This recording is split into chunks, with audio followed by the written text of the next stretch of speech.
नमस्कार, मी पंजाब डक. आज आहे 23 जून 2026. तर राज्यातल्या शेतकऱ्याला सांगू इच्छितो की पाहू शकता हे आमच्या इकडे पाथरी ते शेलू रोडवर इकडे देखील पाथरीकडे पाऊस सुरू झाला आणि शेलूकडे देखील आमच्या भागामध्ये चालू झाला. असाच पाऊस काय होणार आहे सगळीकडे महाराष्ट्रामध्ये काय होणार आहे दररोज म्हणजे आज 23 पासून ते 10 जुलैपर्यंत दररोज वेगवेगळ्या भागात पडणार आहे. जिथं जास्त पडेल तिथं आणि जमिनीमध्ये ईदभर ओल झाली तर लगेच पेरणीचा निर्णय घ्यायचा. असाच पाऊस पडणार आहे. म्हणजे दुष्काळ वगैरे काही पडणार आहे. जूनपेक्षा जुलैमध्ये जास्त पाऊस राहणार आहे.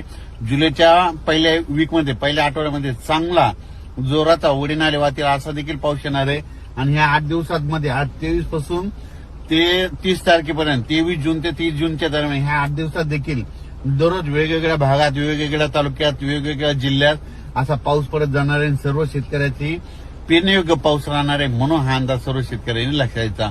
शेतकऱ्याला सांगू इच्छितो की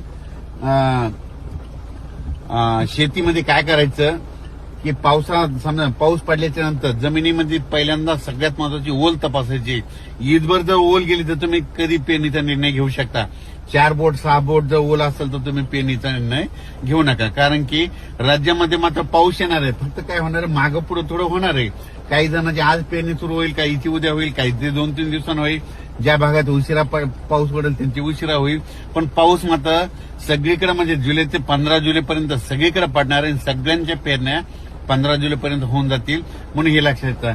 काहीच्या तर तुम्हाला सांगू इच्छितो ह्या 8 दिवसातच म्हणजे ह्या 25, 26, 27 जूनच्या दरम्यानच काही ठिकाणी पेरण्या होतील म्हणून हे देखील सर्व शेतकऱ्यांनी लक्षात घ्यायचं. जवळपास यवतमाळ जिल्ह्यामध्ये आता त्यांची मेसेज झाली. यवतमाळकडे पाऊस झाला, इकडे कन्नडकडे झाला, देवळाना झाला, इकडे पाथरीकडे चालू आहे, तिकडे बीड जिल्ह्यात बऱ्याच ठिकाणी झाला, अहिल्यानगरकडे झाला, जुन्नर सिन्नर तिकडे झाला, कोकणात देखील चालू झालं, घाटमाथ्यावर देखील सुरू आहे. म्हणजे जवळपास सगळीकडे पाऊस सुरू आहे. आता संध्याकाळपर्यंत सगळे मेसेज येतील त्याचा तुम्हाला रिपोर्ट दिला येईल. पण राज्यात मात्र चांगला पाऊस मान्सूनचा सुरू झालाय म्हणून हा अंदाज लक्षात घ्यायचा.